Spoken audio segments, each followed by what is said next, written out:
my name is Eddy Coston. Welcome to Metro Music Scene. Metro Music's guest star tonight is Kid Java. They are a New York City-based band with rollicking roadhouse energy whose repertoire was recently described in a music review as no frills, blues bass, rockers, bar music. Bill Ferns, lead singer and musical conductor of the band, has swaggering vocals and hard-blown harmonica coming from the Leatherling School of James Cotton and Paul Butterfield. No wispy playing here, folks. They are definitely a band to see and enjoy live. Let's take a look right now at a performance video of Kid Java.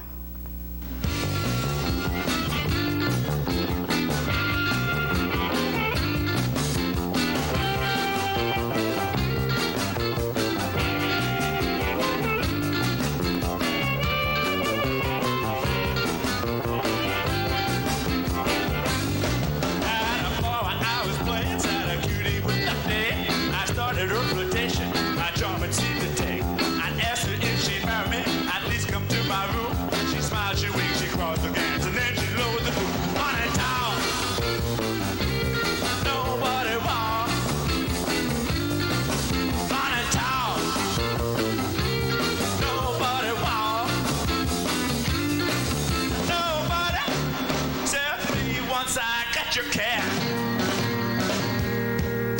I traveled down to D.C. to see my congressman. I asked him why he votes to buy other people's lands. The pamphlet who saw me said the old boy people say, but he really cannot help unless you give to his family. Money talk. Nobody wow. Money talk. Nobody wow. Once I get your cash.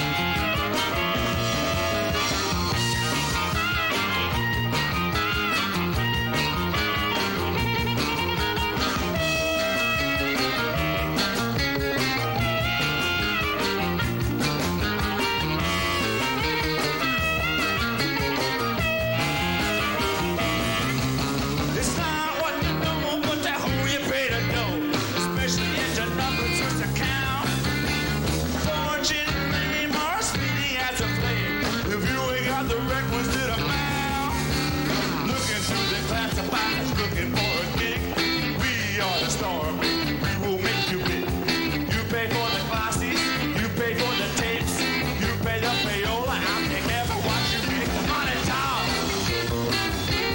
Nobody wants. Money talk. Nobody wants. Nobody said me once I got your cash.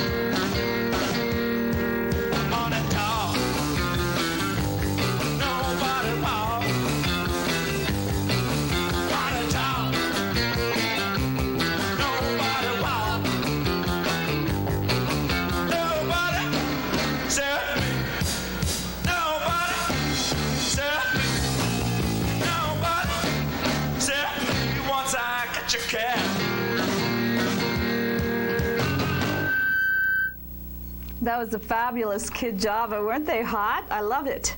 I'm sitting at the studio with Mr. Bill Ferns, song leader of Kid Java. Hi, Bill. Welcome to the Metro Music Scene. Nice to be back here. I've got to tell you something. You are such a fabulous harmonica player. Oh, thank you. I don't know how you can go into these long stretches playing the harmonica and then going into singing right away and plus jumping up and down on stage. Where do you get the energy? Well, I like hyperventilating, and so it helps. I just go through my whole act sort of semi-lightheaded, and it works. It's basically, I just love playing so much that it doesn't really get, I mean, getting a little older, it gets a little bit harder to recover the next day, but besides that, it's, if I'm going to be there, I'm going to do it right. So I love to. I have to tell you, I've seen your band so many times, and I mean, truly, every time I see you, you're still fresh, it's still very appealing to me. A lot of bands that you see live get stale after seeing them a few times.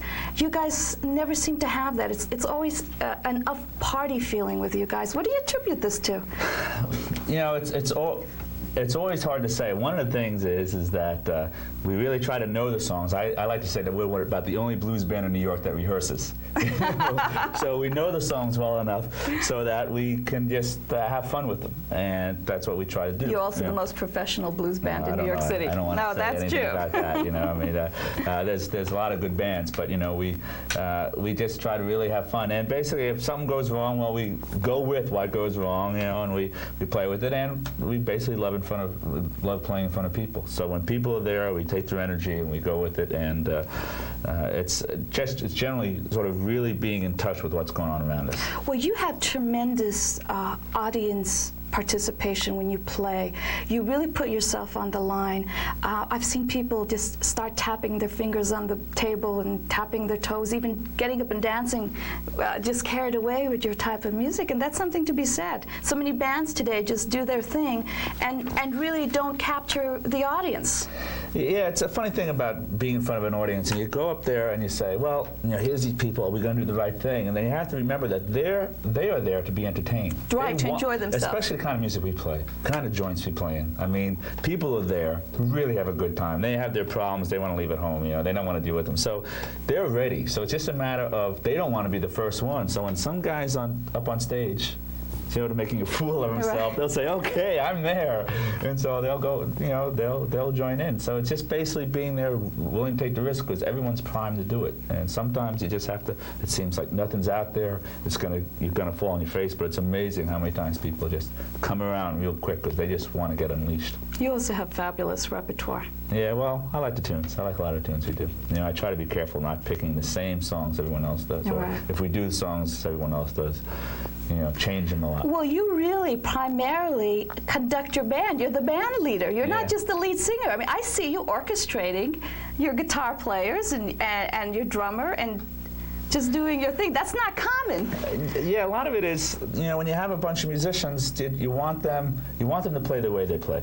But you want to really make it not just a sum of parts, but a whole. Right. So you sort of take the way they play and find, you know, how it works. And you know, often what happens is when we have a fellow change, you know, someone in the band, you know, leaves and someone else comes in, you know, which doesn't happen that often, but does. I mean, we do sometimes. I mean, to some degree they have to fit in, but we work around how they sound because that's how they sound. So it makes sense to really take advantage of how they sound best. And so I really try to hear that and see what's happening. Now, I know you've recorded with a bunch of artists and performed on stage with heavyweight blues stars like Otis Rush, Johnny Copeland, the great Albert King.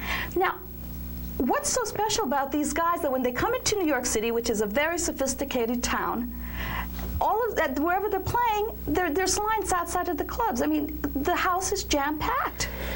People like to drink, and you can't drink to art music. I mean, you know, you can't. I mean, you go to some of these clubs and there's these very somber bands or these, you know, electronic keyboard bands. There's no emotion in the band that's like all computerized. You have a guy like Albert King comes up who's, you know, very emotional. First of all, half the time he's yelling at his band. That's true. He's like yelling at the guy in the band, and then like he's making the even though he's done it thousands of times before, it's still like church. I mean, it's like being in like this gospel, you know, situation. You know, it's like this great uplifting feeling. It's just so emotional. That's what they have. That's what these guys are selling. They're not selling like an intense technique off. I mean, Albert is, in some, you know, to many extent.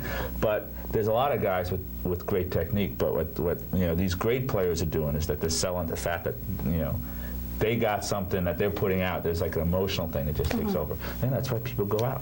Well, there's a spontaneity to blues artists. I'm very new to the blues world, and it seems like they have no format they follow. They kind of just play as they feel. Well, and I got to tell you, that took me by surprise for a while because I didn't know how to take that. But it's always very good. You know, well, that is actually one of my issues where I part company with a lot of the traditionalists. I've been played in bands where guys say, "Well, I just want to call the tunes," and I say, "Well, you can't."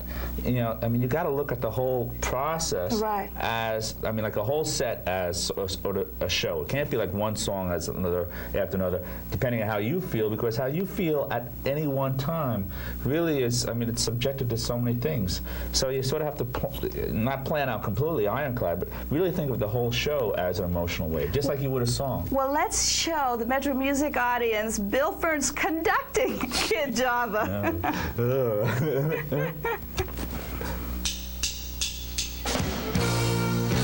You know there's gonna come a time when he's gonna catch you crying. You know there's gonna catch a time he's gonna catch you a crying. And that'll be the time you come back to me a crying. Someday, somehow, I'm gonna take you back. Someday, somehow, I'm gonna take you back. When the mountains are low and the mountains are flat.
I'm sitting here with Mr. Bill Ferns from the fabulous Kid Java Band.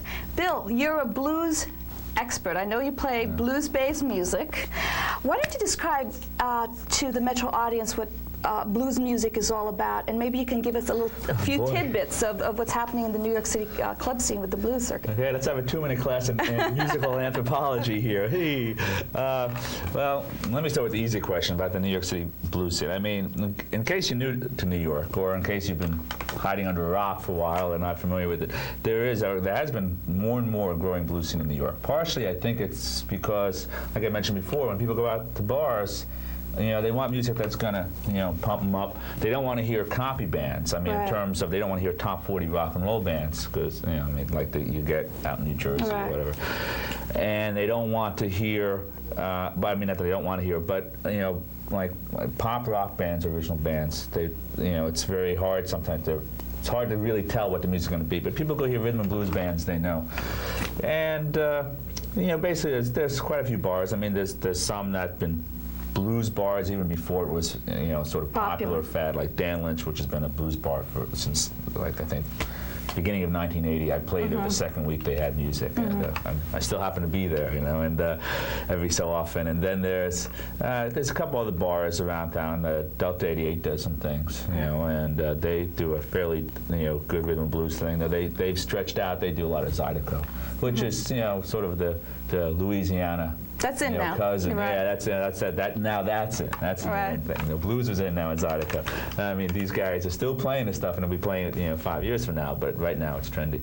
Lone Star has been doing blues for a long time. On and off again. They do Zydeco. Same with Tramps. If you want to hear the local bands, though, really the place to go is Lynch's, and then there's a couple clubs in the village that have blues bands. Mondocani, Monteperso. They all have blues like 7 nights a week, and except for weekends, generally the cover is non-existent or minimal. So you can go in, have a beer or two, see if you like the band. If you don't like the band, you leave. It's all you had was it'll cost you a couple of drinks. So that's a pretty good scene there in terms of playing. Like every other new bar in New York, there's not a whole lot of, no one gets rich playing these bars. But they're there. Except the club owners. Right. The landlords actually, probably. I think the landlords are getting rich. I think even the club owners are taking on the chin these days. And then there's the Manhattan Blues Alliance, which I've worked with. They had a cable show for a while, and the problem with blues seems to be getting good quality footage. There are a lot of local bands don't make the footage, and the bigger commercial bands, if they make it, they want to try to hold out to get on like the MTV kinds of circuit, like Stevie Ray Vaughan and those people, so B.B. King. So it's very tough to get good quality footage. But we were doing a show for a while, Juke Joint. Yes, that's right. And the Manhattan Blues Alliance is still there. They have a monthly newsletter. I don't have the information, but possibly if people want to call here, when they have the credit, and then you could pass it on. Now you were I was hosting the show for the Juke Joint, and Fred Jackson, who's the executive director, he's talking about bringing that back. He's, I think, trying to get the hardware together so he can do the show. So he can do a lot of his own taping of bands, because, as you know, it's trying to tape bands is pretty hardcore. And then there's a local record company, Ray-Von. They're having a sampler, and that's coming out. They have some good local bands. I think some of the people you've had. Right. Robbie Radcliffe is on Blacktop, which is a New Orleans label. Robbie's a good blues player, and so quite a few of these people are starting to finally the Holmes Brothers. Of course. I mean, they're on Rounder. One of the fellows, unfortunately, has been battling pneumonia lately. So he's. But I mean, if you want to see a really intense blues band, one of the few blues bands that has vocal harmonies. I mean, vocal harmonies throughout. Entire songs is rare in these blues bands, as you know from watching us. Local unharmonies, maybe, but the Holmes Brothers was definitely worth catching. They are on Rounder, and so they have stuff happening. So a lot of the bands now, for a while it was people say, well, there's a Chicago blues scene, there's a Memphis scene, there's a New Orleans scene, and people were thinking, well, the New York bands were just trying to sound like all these other things. And it's not now, because what happens living in New York, you hear a lot of different types of music. So you hear bands that do play sort of Chicago blues and Mississippi blues, but it's sometimes I think there's a harder edge to it. Well, give us a crash course on describing blues music. Crash course on this. Well, somehow it has to be emotional. But actually, one of my pet peeves these days is that, and I sort of mentioned before, sort of like people just going with the flow and not really wanting to think about it in any kinds of craft terms. I think what's happening is blues is becoming, if people are, at least some of the better blues musicians, are getting to be like jazz musicians were in terms of working at getting things sound Becoming better. more disciplined. More disciplined in terms of as artists Yes. or craft, but still trying to maintain that emotional. Well, it's roots thing. music. Yeah, well, see, that's the tough thing. That's what I was telling you. The problem about writing blues tunes, I mean, it sounds like a cliche, right? Blues tunes in the 90s, well, you know, where do we go? but the problem with writing it is that you don't want it to sound like it's art history or music history. You don't want it to sound like 50 years ago, because the guys who did it 50 years ago were breaking new ground. Right. They weren't trying to sound old. They were trying to do new stuff. So the blues tradition is to keep trying to play new stuff, but still sort of have it sound like that. So keep that feeling and keep a lot of the sensibility, and maybe keep the, I don't know if you want to call it political edge or social perspective, but also, you know, bring new forms in terms of how the music's written, and also how it's recorded, how it's performed, stuff like that. Well, I hope you got some really good lessons here on blues music. I certainly have. Let's take a look at another Kid Java video.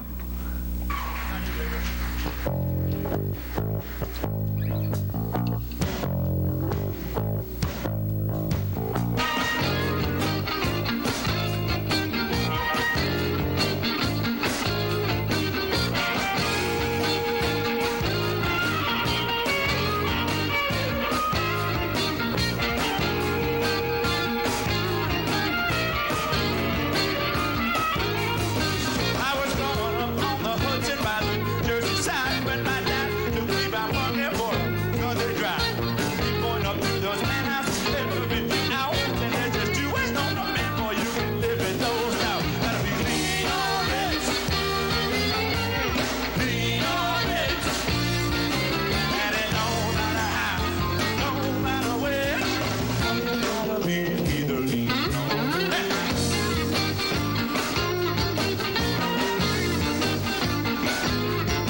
Well, a guy I knew in high school, he could never get a date. When you're fat and bald and ugly, so it's bound to be your fate. Struck like gold in Texas, moved to Palm Springs. His wife was making mistress, all the sweetest young thing. Gotta be lean or rich, and it don't matter how, don't matter which. You gotta be either lean or rich.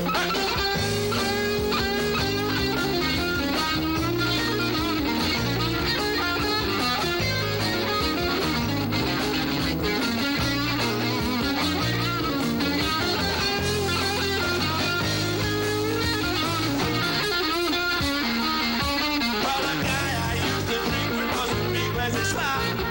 Never had no money, never held no job. Going to the health club, and a muscle to slide. And he shot up down in Rio with the fat rich guys. Why? Gotta be lean or rich, and it don't matter how, no matter which. So you gotta be either lean or my turn.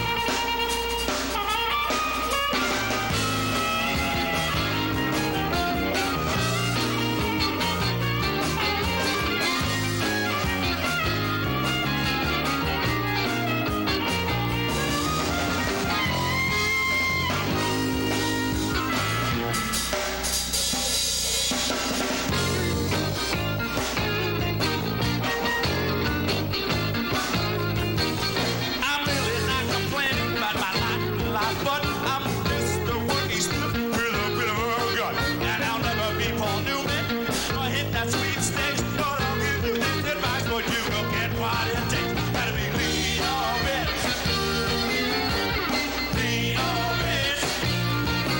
and it don't matter how, no matter which. No, you gotta be either lean, you gotta be a lean or rich. And it don't matter how, no matter which. No, you gotta be either lean or rich.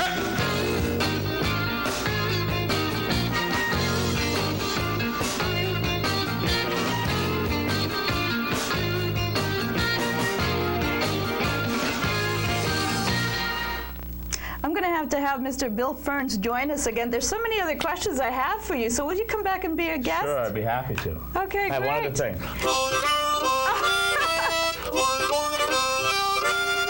I haven't won the rest yet, either. Maybe for next year's birthday, I wonder. Happy birthday. Thank you. I guess my Metro Music audience, I'm 28 again and again and again, so happy birthday to me. I want to thank my special guest star, Kid Java, for appearing here on Metro Music. If you get a chance to, come out and see the group. They frequently play at Dan Lynch's or any number of clubs in the city. Look in the music club section of your local papers for dates. You know, if you've been following our show, you'll know that this is our anniversary month, celebrating our first year on cable TV. In a few months, I will be once again combing the metro area for top musical talent to be presented on Metro Music Scene. If you know of a professional act that should be seen on the show, send me the performance schedule and a demo and press kit. Thank you for joining us. Till next week, God bless and keep making good music. I'll see you later. Bye-bye.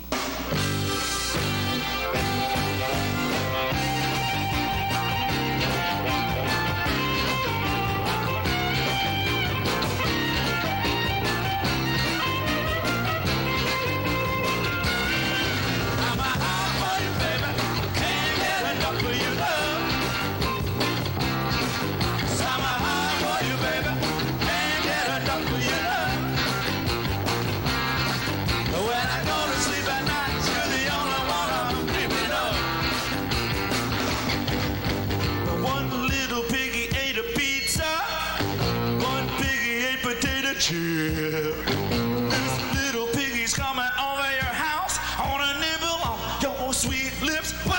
'Cause I'm a hot boy, baby. Can't get enough of your love. I'm a hot boy, baby. Can't get enough of your love. When I go to sleep at night, you're the only one I'm dreaming of. One little piggy flew to London. This little piggy's flying over your house, gonna rock you all night.